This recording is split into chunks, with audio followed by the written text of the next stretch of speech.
Facebook কত ভিউজে কত dollar দিচ্ছে এবং কি কি ক্রাইটেরিয়া মানলে তাড়াতাড়ি কন্টেন্ট মনিটাইজেশন পাওয়া যাবে, সেই সাথে কি কি কাজ করলে দ্রুত ফলোয়ার বাড়ানো যাবে, সেই সব কিছু দেখিয়ে দিব আজকের এই ছোট্ট মিনি ব্লগে। ভিডিওটি স্কিপ না করে পুরোটাই দেখে যাবেন। আই হোপ আপনাদের একটু হলেও উপকারে আসবে। Hello everyone, welcome back to my Facebook page Muktas blogs. শুরুতেই দেখিয়ে দিচ্ছি, এখানে আমার একটা বড় ভিডিওতে 4121টা ভিউজ হয়েছে এবং রিয়াকশন পড়েছে 54টা, সেই সাথে পড়েছে 51টা কমেন্ট আর 2টা শেয়ার হয়েছে। কিন্তু ফেসবুক আমাকে এখানে কত ডলার দিল?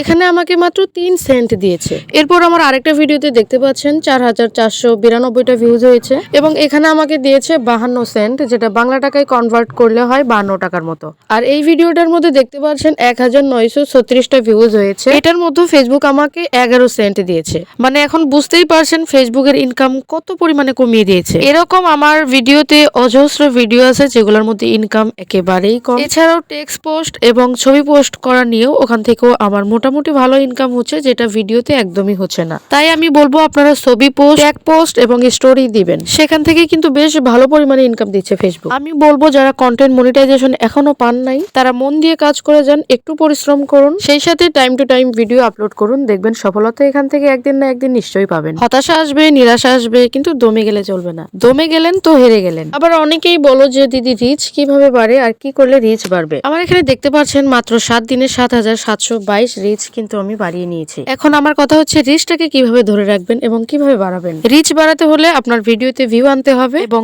অন্যের ভিডিওতে লাইক কমেন্ট করে তাদের সাথে এনগেজমেন্ট তৈরি করতে হবে, রিপ্লে কমেন্ট করতে হবে, পাশাপাশি রিয়াকশন দিতে হবে, যাতে করে পরবর্তীতে তারা এসে আপনার পেজটিকে ঘুরে দেখে যায়। এতে করে আপনার ভিডিওতে ভিউ আসবে আর ভিউ থাকলে রিচ বাড়বে। আর রিপ্লে কমেন্ট করলে সেই সাথে কিন্তু ফলোয়ারও বাড়ে। তাই আমি বলবো আপনারা হতাশ না হয়ে, নিরাশ না হয়ে নিজের লক্ষ্যে স্থির থাকুন। আর ফেসবুকে কাজ করতে আসলে হতাশ হওয়া যাবে না। এটা এমনই একটা প্ল্যাটফর্ম, এখানে আপনি একদিন সময় দিতে পারছেন না, কাজ করতে পারছেন না, সেটা কিন্তু ফেসবুক বুঝবে না। এখানে কাজ করতে আসলে নিয়মিত কাজ করতে হবে। সো বুঝাইতে পারলাম আমি কি কি ক্রাইটেরিয়া মানলে দ্রুত সফলতার মুখ দেখতে পারবেন। তো এই ছিল আমার আজকের মতো একটা ছোট্ট ভিডিও। ভিডিওটি ভালো লাগলে লাইক কমেন্ট শেয়ার করে দিবেন। দেখা হয়ে যাবে পরের একটা পার্টে। তাহলে আজকের মতো এখানেই বিদায় নিচ্ছি। সবাই ভালো থাকবেন, সুস্থ থাকবেন। Thanks for watching. Tata and take care.